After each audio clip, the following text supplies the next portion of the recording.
We are recording. Sure. So welcome back, everyone. I hope everyone had great vacations and a great summer, and going to enjoy the last day of August, the rest of the day. So I think our agenda today is a presentation on log analysis. Marcel can counter me if I'm wrong. Not log analysis, collection and storage of logs and metrics. Okay, cool. Yes.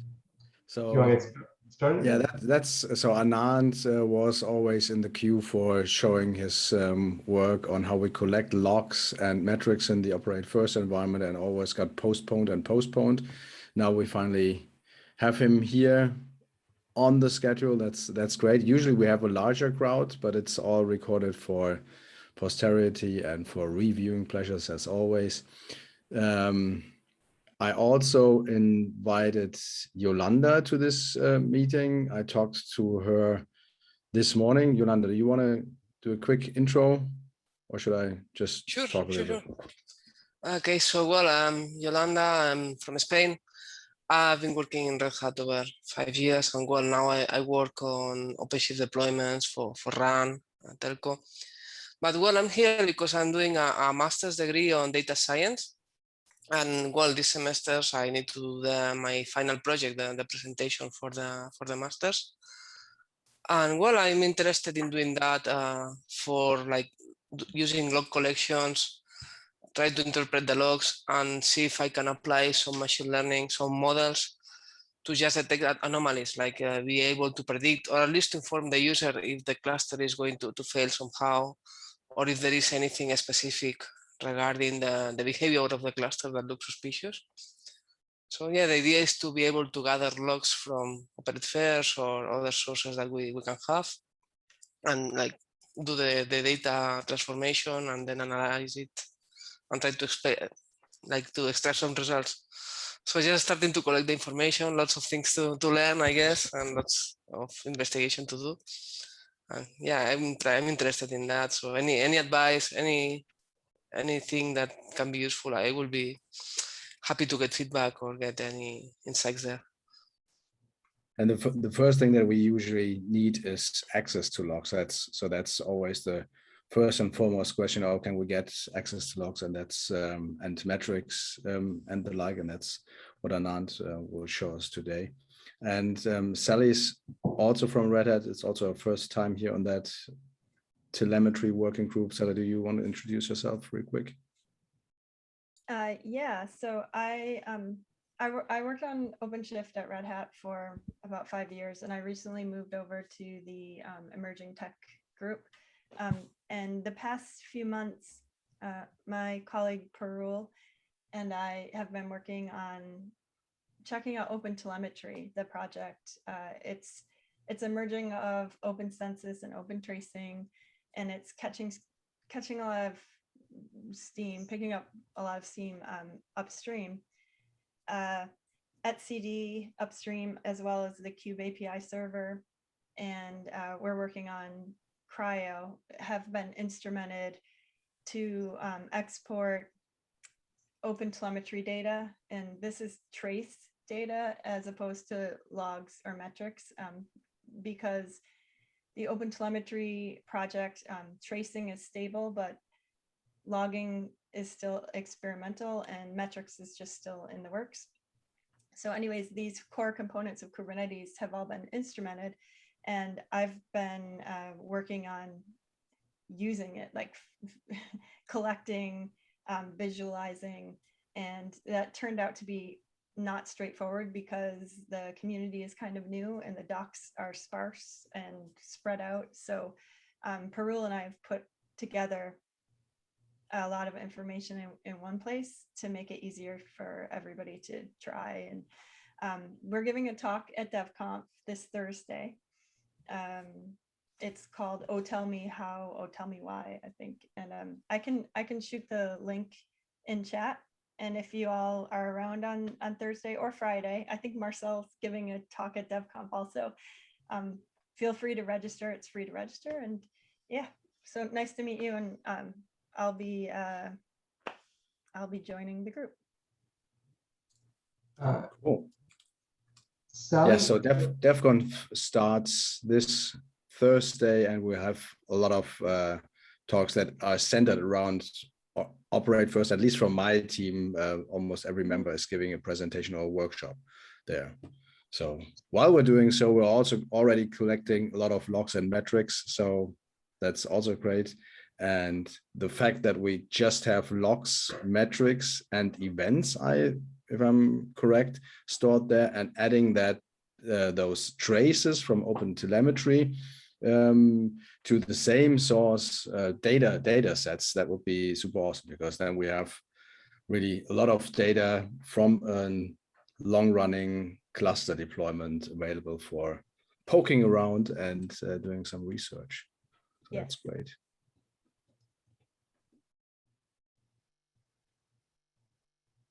Good.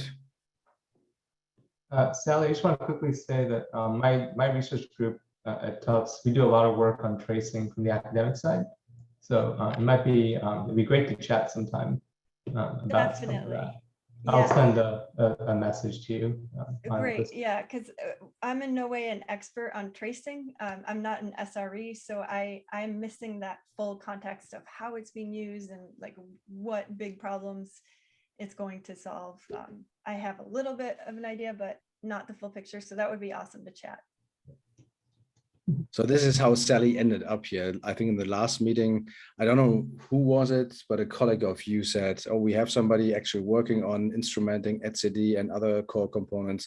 When Raja was giving a presentation how we could use tracing for doing something. And it always falls back to let's use Kubernetes for it, because that's what everybody's doing these days. So I think that's a good match here. Good. So, any other service announcements or advertisements for upcoming talks or stuff? If not, I would hand it over to. I would just, this is John Zinke. I'm from Akamai. Can I give an introduction to myself? Ah, yes, John. Sorry, I completely missed you. Sorry. Sure. So I'm John Zinke. I'm currently working for Akamai. We got lots and lots of servers, like 300,000 of them. And I'm in some sense snooping around to try to find out what's happening in the academic world for this stuff. I've been in my past life, I was a performance analyst on the ARPANET, and then I did 20 years of adaptive performance of distributed systems research with DARPA, and now I'm actually have to work for a living again, and are doing performance analysis for Akamai. And in the past, I've made some really interesting trace analysis tools for packets, and I want to see if any of that stuff could be brought forward into the trace analysis for distributed systems. So right now I'm just watching. That's good. John, if you can drop your email in the chat, we can make sure that you get added to the email distribution and lots of other. I think we already have a thread with John. Oh, cool. Yeah, with Stacy. Yes, great. Jen already came got in it. via Heidi, if I remember correctly, right? Yes. And that completely dropped off my brain. Sorry about this. Okay. Anand, you want to take over? Sure, I'll start. Hey folks, my name is Anand. I work with Marcel and Tom on the Operate First project. And today I'm going to be presenting what our current metric and logging infrastructure looks like in Operate First. Let me figure out how to share my screen first.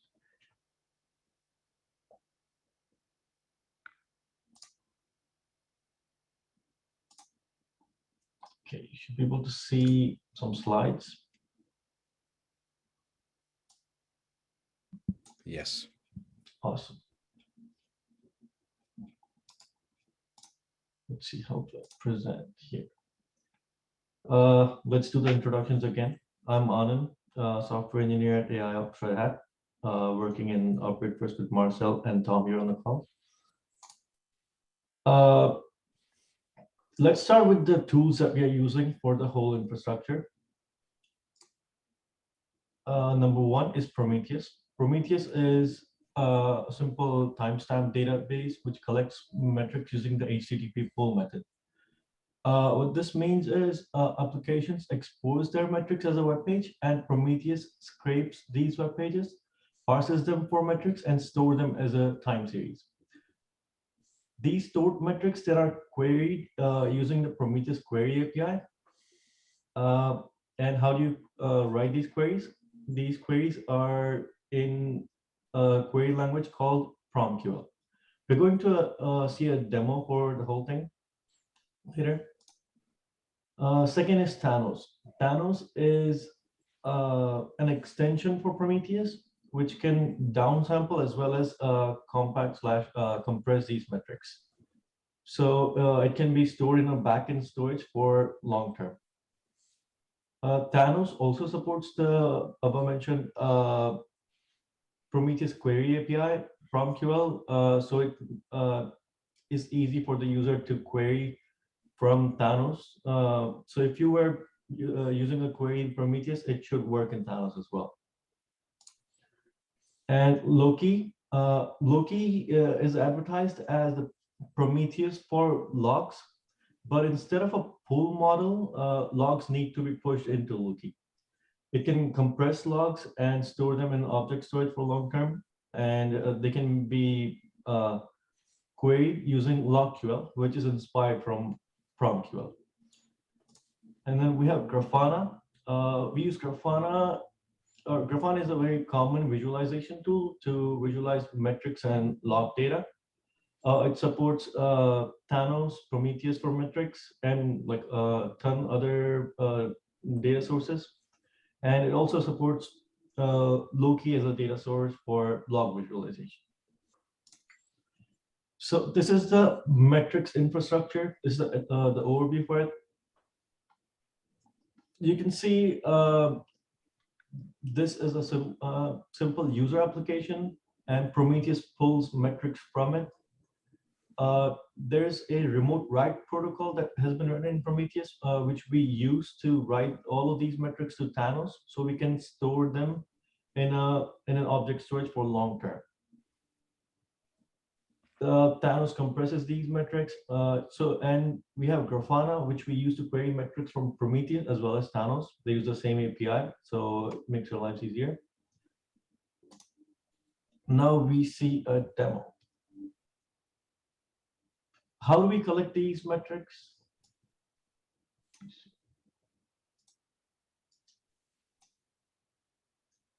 I'll show you an example application that we have deployed in Operate First, which is Jupyter Hub. Jupyter Hub is an application that gives users a working Jupyter notebook server. So for example, this is the UI for Jupyter Hub. As a user, I could just go to this web page, select one of these images. For example, I want a minimal Python notebook server. I could just click here and start server, and it would give me a notebook server, right? This is one of the applications deployed in Operate First.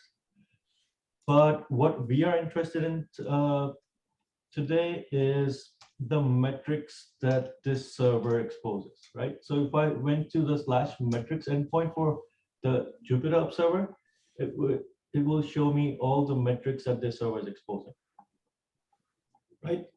So what Prometheus does, it comes here, scrapes the whole web page, and parses these metrics and stores them as a time series in the timestamp database. Now let's try and see if we can query this metric. Whatever, I don't know what this metric does, is just looks interesting in a different UI. So we have a Thanos UI here. So I can see the value for that metric is 8, and the value for that metric was 8 here as well. Let's see if we can graph it.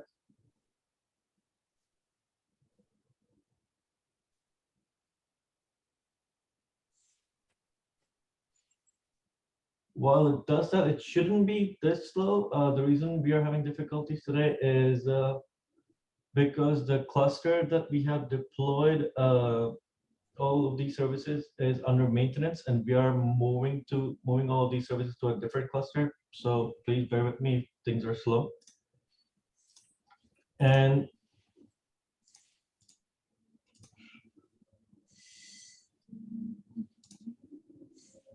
this is the cluster in question. What we will see today is the monitoring infrastructure.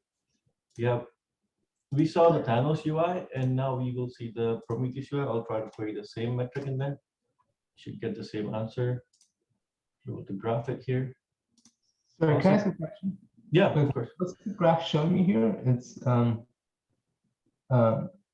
the y-axis there is The y-axis is the value of the metric. This is a time series, right? So this the x-axis is time, and y is the value of the. I can show you a better metric which has more activity. Let's see. so the metric there was it's a get request. A return code 200. Is that how I should interpret that? Yes, this get request which return code 200. And the number is a latency, the 8.0 at the end. Request duration seconds. I'm not sure what the metric is, but yes, it could be latency. But let's see. And there's There also might be- less than like the LE equals. Okay. It's an exact match of that log statement somewhere. Yeah. And This is a quick. This metric is being exposed inside the Jupyter Hub application. So I wouldn't call it a log, but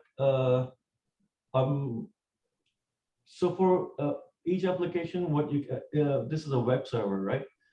It just adds these labels so that you can query a metric using these labels. Now, for example, code 200 handler Jupyter Hub blah blah blah. I could go to Prometheus here, and I could just remove everything else, and it would query multiple metrics from it. So instead of one metric, we have a ton of them. I see. And is just for my own knowledge, is there something that lists the schema for those log statements, like to know what the time what to plot on the time series? I'm sorry. Can you say it again? Oh, is there something that knows the schema for those metrics? So like, how do you know which thing is the actual time aspect of it? Time aspect of it. So Yeah. Prometheus only supports the current timestamp. So for example, if you have a hosted application, Prometheus will try to scrape the application every minute or so, or whatever interval that you tell it to, and it will store the scraping timestamps as the timestamp for the metric. For example, if it scrapes it right now, it will store the current timestamp as the timestamp for the metric. And it needs to know a value for that metric too, for whatever it's plotting the y-axis, right? Why would we need to know the value of the metric? I guess I don't know what's in the y-axis there right now. It's just a random metric. It could have been number of requests answered by the web server, and it could be 41 here. So if you stay at that page here and you scroll a little bit up, there's the help section, which tells you about the metric being exposed. So in this case, it's a histogram bucket for the request duration of all HTTP requests. And indeed, you could expose seconds or minutes. So there's no real schema enforcement. That's a downside of Prometheus, but on the other hand, it's also an upside because it reduces the burden for folks exposing metrics. But you are right, if the person that exposes the metrics just changes the unit of it or just changes the metrics being exposed, you have no way of detecting that other than, oh, my metric is gone now, or my metric is showing different numbers. So in the end, it's always metric name plus some labels, which in its unique combination creates a time series, and then the value being exposed, which is always numeric. Yeah. Is there a mechanism for adding schema information? I mean, so there's a disadvantage of schema because you have to actually do some work, but could you be willing to put the work in and expose a schema? So it depends on the application, right? Whatever, there's no actual schema. It's just a metric name and a bunch of labels. There's nothing else really, right? So if you have, for schema, if you wanted to add more labels, you could definitely do that, just to make your queries more specific, I guess. But there's no schema enforced or doesn't Or wouldn't make schema sense. available? Or available, yes. Okay. Yeah. As far as I know, there have been always conversations in the Prometheus community how to handle schema and schema migrations, so they are aware of it. But I'm not aware of any concrete efforts within the Prometheus community to create something like the schema registry. There exists other tools. So if you use, I'm not sure if Open Telemetry also plugs into Prometheus. As far as I remember, there are ways to gate into other frameworks, which have a more rich set of tooling to describe what's going on and to version that. I know that the Splunk folks view learning a schema from existing logs as a quote unquote solved problem. So like they don't ask for a schema, but they're able to decide what your schema is from a collection of logs. How do you do that? I don't know. So we're not at logs yet. Just wanted to make that clear. We're just looking for looking at metrics, which are just numerical values for now.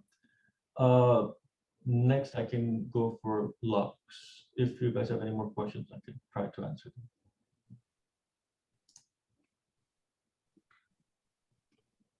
Okay, let's go and look at the logging infrastructure that we have in Operate first.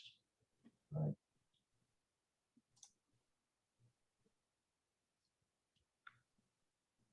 So, for example, we had a user application here. We're the cluster, but we have an OpenShift cluster, which is MOC0 cluster. We are collecting the logs from all applications and pushing them to a Kafka topic. Now, this is done using the OpenShift cluster logging operator.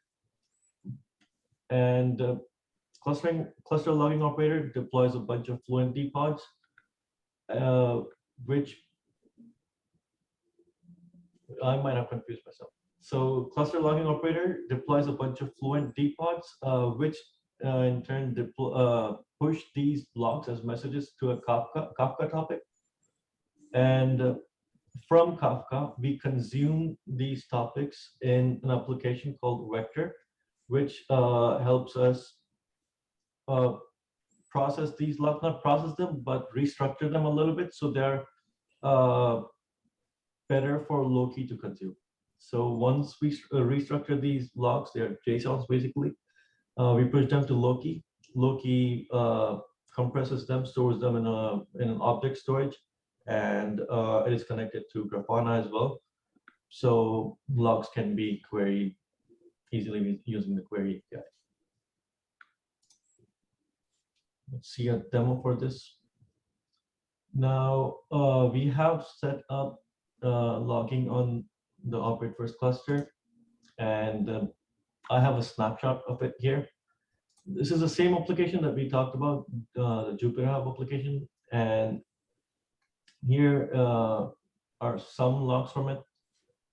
So I can query it, which kind of logs and where should my metrics come from, the namespace where the application is deployed, which is OPF Jupyter Hub, and what was the pod name. So for this pod, Jupiter 127, blah, blah, blah, we have these logs in this specific time frame. Maybe I should zoom in. You can see, so these are each log lines. They're being presented here with just log lines, but if you click on them, you can see a lot more information. This is what the real log looks like. It has a bunch of labels and a lot more metadata associated with it, which makes querying it easier. And yeah, it's basically a JSON that we query using Loki.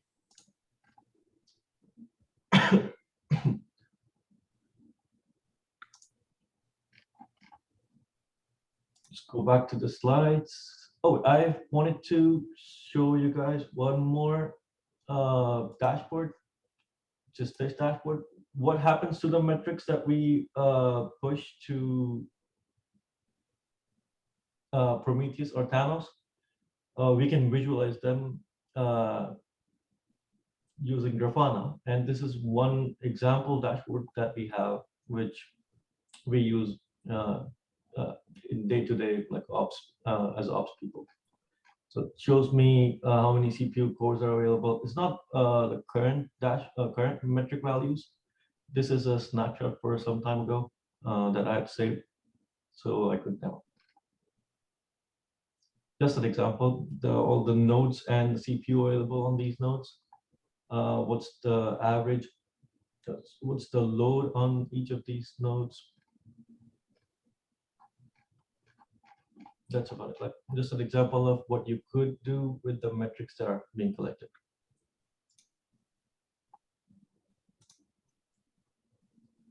How we have decided on our logging / metric infrastructure, how we made the decisions are available here. Documents for it are available here, and how to access our Loki, the operate first Loki instance, Prometheus instance, Thanos instance, and Grafana instance. All the documents should be available here as well. References, and that's about it. Thank you.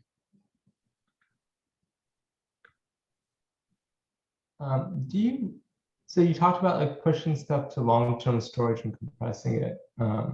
Is that, when is that done? Like, is there like a life cycle of a bunch of metrics? Is it like after a certain time, a certain age? So you can do that. For example, Thanos, you can set up the retention period for your metrics. For example, if you wanted your metrics to be available only for 1 year, or if you want to downsample them to a certain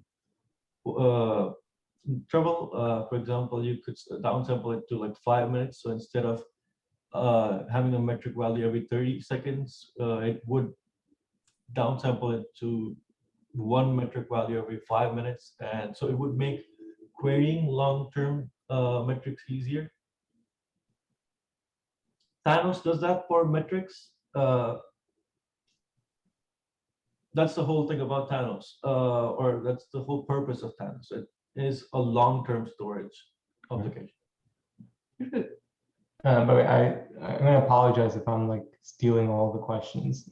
So if other folks have questions, please ask. So I guess my last question for now is, do you have a sense of like how people, is like Thanos and long-term storage is really interesting. I'm curious if you like have a sense of like how people decide, if they decide to dance in, like, do you have a sense of like what guidelines are for this? Like, people tend to downsample, they tend to only keep it for a year. Do people even go back and look at historical data? I know for analysis, so we had a lot of projects, or not a lot. We had multiple projects in our AI ops team, which were looking at historical data for metrics. For example, we had Prometheus anomaly detector, which would look at the historical data of metrics, and try to detect anomalies in the current values of metrics. For projects like that, I think it makes sense to have a long-term storage. Like there are some projects that look at historical data, but for deciding on how what the downsampling interval should be is how do we decide on it? We talk to the people who are using these metrics, and that's about it. Like we don't really do much more than that. So historically, Prometheus was not made for really storing metrics long term. It's coming out of the monitoring domain. So usually it's like keep the metrics for a day or two and alert folks if something goes wrong. Thanos was developed as and there have been different implementations previously how to store for long-term storage, and Thanos is one solution to it. There are other solutions for doing exactly that. So it really depends on your purpose. Do you want to do this for analyzing stuff over a year, or do you want to keep it for just for compliance reasons, etc.? And it's not just mere downsampling, but to reduce the storage costs. It's also for improving query performance. So if you downsample because you query over a longer period of time, usually what you end up with is even more data than just the original data, because it's a new time series stored on disk.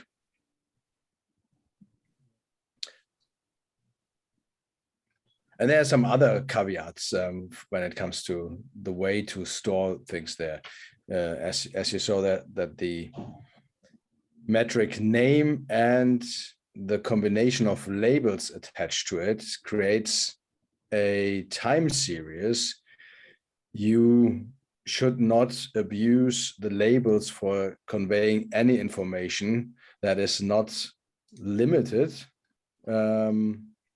or basically open-ended, because then you have an open-ended number of time series, and that's just not what this storage engine was designed for. Same goes for Loki as well, for logs. So they advise you to keep, the developers of Loki, they advise you to keep the number of labels or the number of unique values for labels smaller to reduce the different log series, if I would say, that Loki will have to query through. So for example, what we are using here is namespace. The lowest level of granularity is namespace.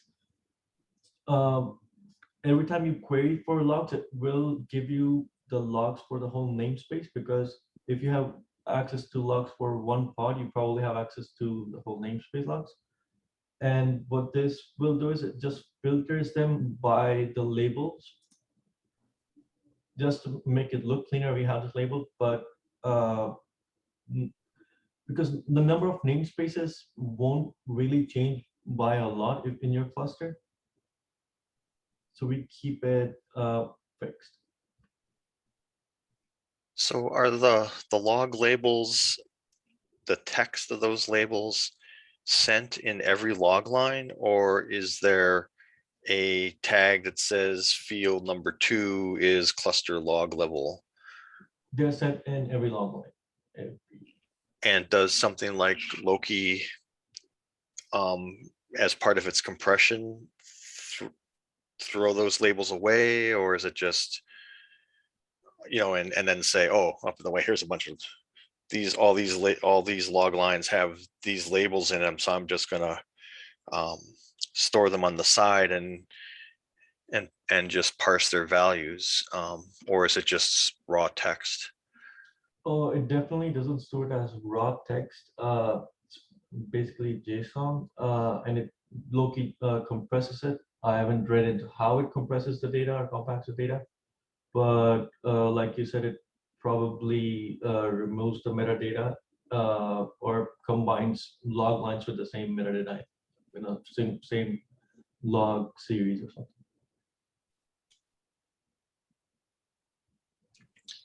Going back to Prometheus talking to the application in that diagram.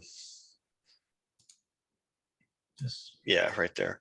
So the application is exposing a REST API that says when I send in these parameters on the pull, I'm going to get back a web page that has what you showed, a whole mess of statistics that are associated with that pull request. And so you have to instrument your application to expose these statistics. It isn't really a full-blown API. It's just a simple web page. You're not passing any parameters with your request. So here, I did not pass any parameters with that. I just when I sent it, when I requested for this /metrics endpoint, it gave me all the metrics that it had available. And Prometheus is what manages or parses and processes all these metrics.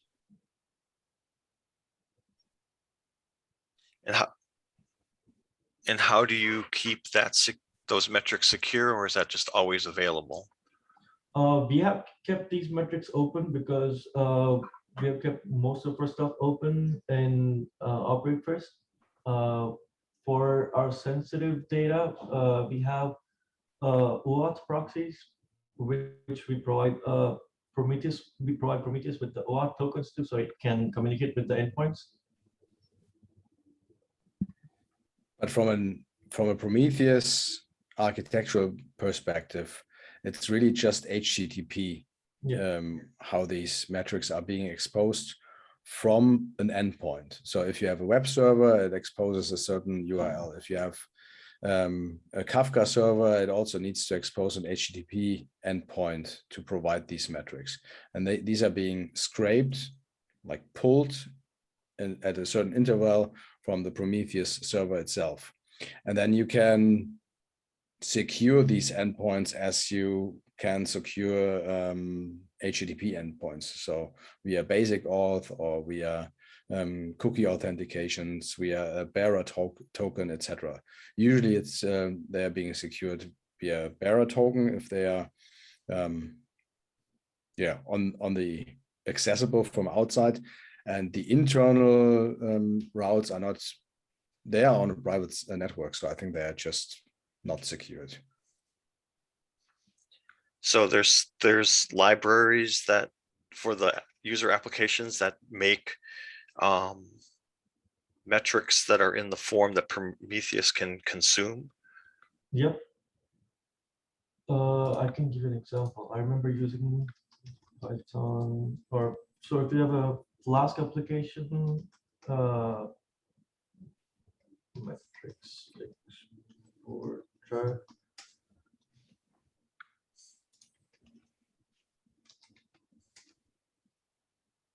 Prometheus exporter for Flask application. So you could essentially like add 10 lines of code, and it would, not even 10 lines, less than that, and it would help you expose metrics for your web app. It's not too difficult. And they have their official libraries available for Golang as well, because Prometheus is written in Golang.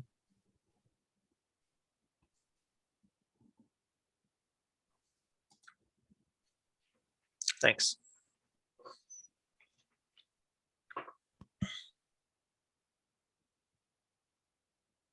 No more questions? So concretely, what's being collected and Operate First right now with regards to all this? Can you see that?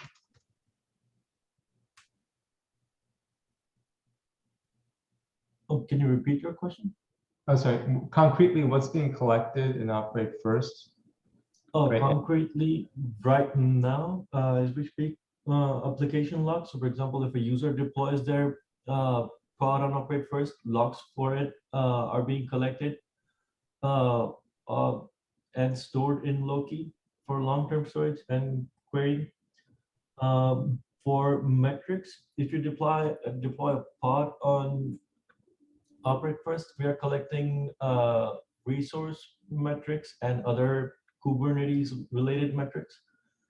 And if a user wants to expose some specific metrics from their application, they can do that as well. But there's a little bit more configuration for it. So you have to deploy a service monitor, which tells Prometheus where to scrape for your metrics.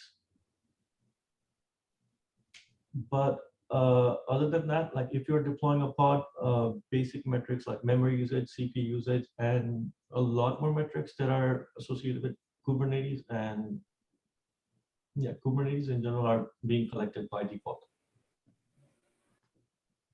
So we are collecting all infrastructure logs and infrastructure metrics. Is that correct? Yes, all infrastructure, and we are also collecting audit logs as well. So if you perform an API request in OpenShift, it is being logged. It is being stored in long-term storage. Good. But that's a work in progress. It is being stored. We are not querying it right now. We can, but it's a bit manual. We need to write a dashboard to be able to do it. Yeah. And what's the time span of data being available right now? Right now, the retention for logs is set up to 1 year. But we don't have a year of worth We of do not. data because No. we don't have that cluster for a year. So what is the first log entry and what is the first timestamp for the time series? For logs, I think we started 3 months ago. And for metrics, we started work. Let's see if we can query those.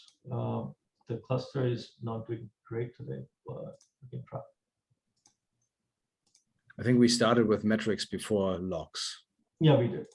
So, do we have just a gut feeling for how much data that is in terms of storage? In terms of storage, for metrics, has been increasing because we have been collecting more and more metrics. We have been onboarding more and more people to operate first. The last time I checked, we had about 550 gigabytes of metrics. That was 3 months ago. I assume that would be over 800 gigabytes, or I would say a terabyte by now. Yes. Okay. Is that compressed or uncompressed? That is compressed. Yeah. And I mean, like always, it depends on who you're talking to, whether they consider this a large data set or a small data set. In the end, it's just from one cluster and not from multiple clusters. It's not a small cluster, but also not a huge cluster. And we had some outages, etc. Yeah. But the building blocks are there. One last question. You also worked on storing events. Did that? Do you have any progress updates here? I don't have any updates. It's in progress. Cluster logging operator also lets you export events. So what we need to do is we need to add another configuration that exports these events. But I will have to show you what do I mean by events. I don't know if everybody knows what events are here. I can show.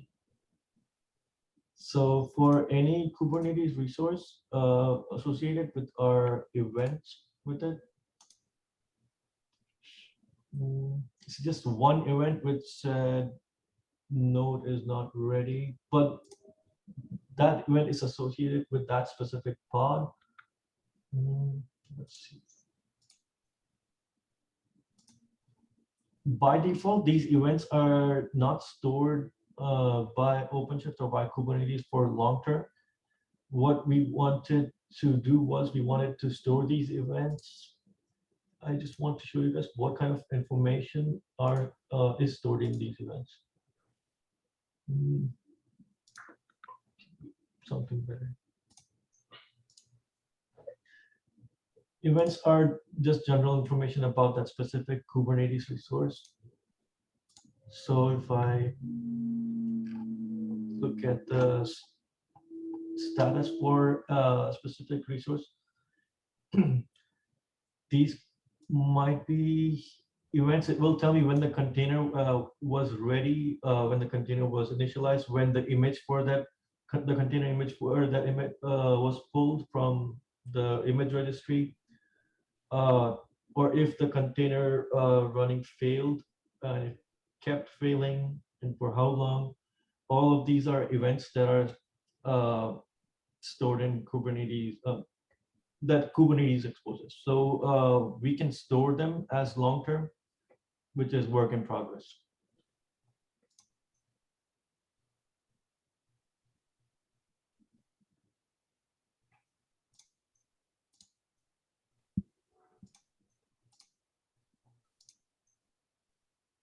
Good. So how, other than the name change, events from log lines, what is the different, I mean, and it's the infrastructure version.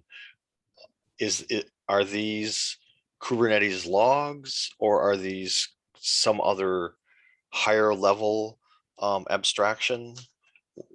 I would say these are a higher level abstraction, because these are not just for a pod, these are for any Kubernetes resource you apply.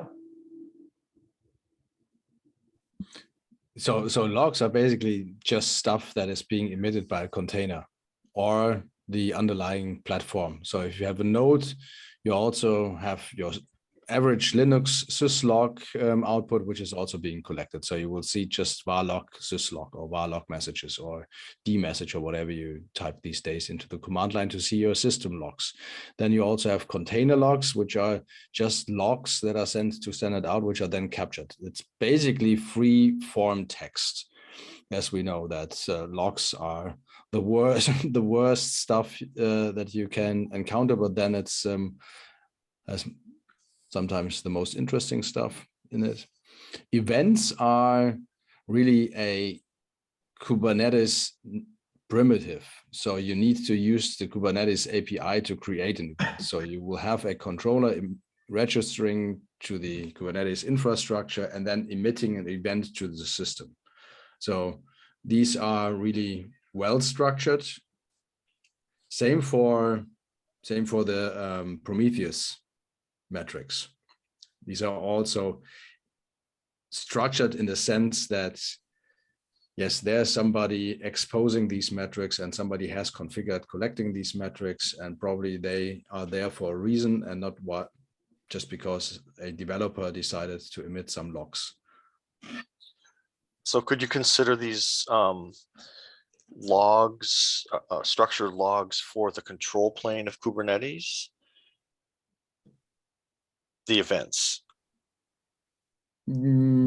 Yes, although every Kubernetes operator, and if you spin up an OpenShift cluster, you have something in the ballpark of 120, 130 operators being spawned that emit logs. Yes, events are usually the stuff that you see going on in the web UI, or if you have the console equivalent kubectl, you spin a job and then you query the status of that job. That's usually events where you get updates via events. Pod started, pod out of memory kill, etc. So these are really information pieces that are used to convey information either to the end user or to the other bits and pieces of the control plane to notify, oh, now I'm ready to create a service, or now I'm ready to, the service is available now, etc. Thanks. And I guess with the addition of traces, this would make the picture complete of the information that you can gather from such an environment. Obviously, another information would be the configuration of the workloads being deployed and the configuration of that whole cluster. So that's basically the input to your system. But on the output side, if we have metrics, if we have traces, events, and logs, I think we have everything that can be observed.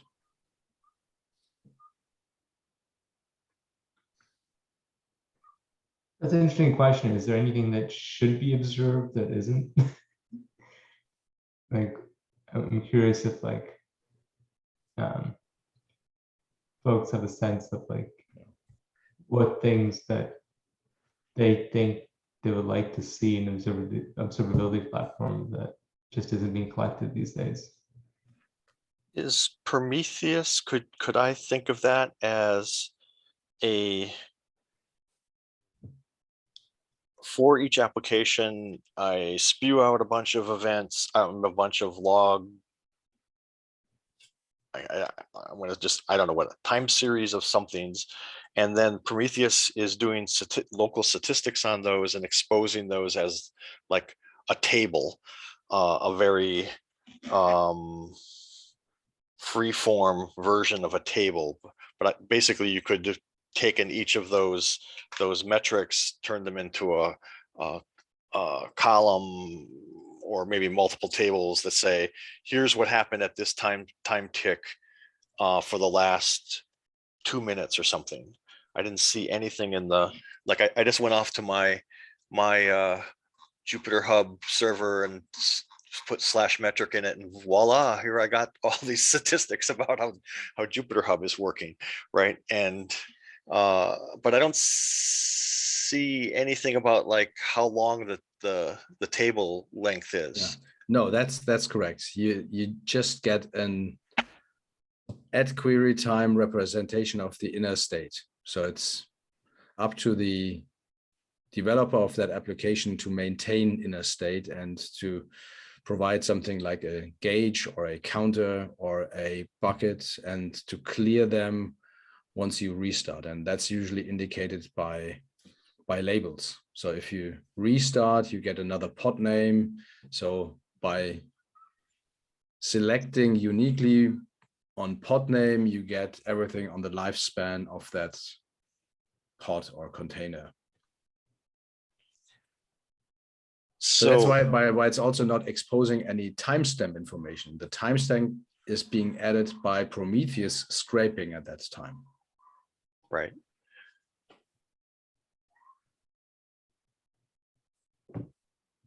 Well, I won't get into that, but if you're looking for another like a missing feature. So let's say we're talking like SNMP statistics, and they have gauges and they have counters, and you have to have a way of sampling it and then sampling it again. So now you have this sort of stateful thing to what I would basically call rateify all the statistics, where you say, it's this many requests per second is what I'm interested in, but I have a count at this time and a count at this time, and now I need to pull them together. So one thing that makes post-processing easy is if that ratification happened and the phase of it so that they all line up, and so you can do joins against the timestamps, is a way of like pre-processing the event streams locally before you just dump them all into this giant store. That's usually done as post-processing on the Prometheus side, where you can create recording rules, which basically means you have a ongoing query which reconstruct which creates another metric, which would be then the rate of requests, and that's samples down over your time window. So if you want to have 5 requests on a 5-minute window, you define that on a 5-minute window, and Prometheus takes all the samples in that 5-minute window. So it's all a post-processing thing on this large stream, and then you could put your alerts on that stream, the post-processing stream. Yeah, That's what usually is being done. And so is there another, then that implies to me that there's another service, another name for sort of this post-processing ratification of data into another kind of database. What are the options for that? Can you say it again? What do you mean? So I mean, here we have, okay, here's your application, here's Prometheus, and here's Thoris, that's going to be the long-term storage. Now I want to turn the Prometheus information into time samples of 5-minute samples with specific definitions for each of the columns, and then I'm going to stick that into a relational database or into ClickHouse or something, some SQL server that can do OLAP operations, at speed. But that implies that there's this other thing that's talking to Prometheus, that's pulling stuff out, sort of like Thoris does, but now a ratifying service. Is there such a thing already built as a research or as an open source project? I am not sure about it. We haven't done anything like that, but I wouldn't be surprised if there was a project like that. A project that would take data from Prometheus and store it into a relational database like SQL. Actually, didn't we work on something like this with the Parquet exporter? So that's one use case. So these recording rules over Windows, like this ratifying service, that's usually done in Prometheus itself or in Thanos itself. But if you want to export the data for another use case that is not monitoring or query related, like you want to do, you want to expose it in Tableau reports, or you want to do larger data science on it, and therefore you don't want to query an API all the time, but you want to work in Parquet files that are stored on the file system. You can use the native APIs to create something like this, and that's very use case was done by us, storing Prometheus metrics in Parquet files for data science. And there are other projects for storing Prometheus metrics for long term. Yeah, and we do have a Python library that might be helpful in doing this. What it does is it helps you collect metrics from Prometheus and process them and store them, not store them, but use them in a more data science friendly format, like Pandas data frame, which I guess you could compare it with an SQL database. Yeah, that's basically just a table, right? Yeah. Rows and columns. We have a library that does that for you in Python, but we haven't used a service or an open source project that helps you export it. We did write something that would export it in Parquet, like Marcel said, and stored it in an object storage. Yeah. Okay.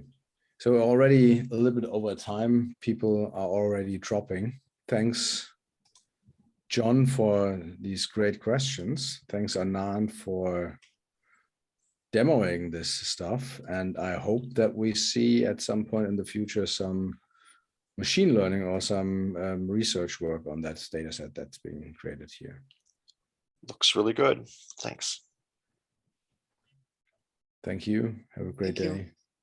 Bye. Bye bye. Bye. Thanks, everybody.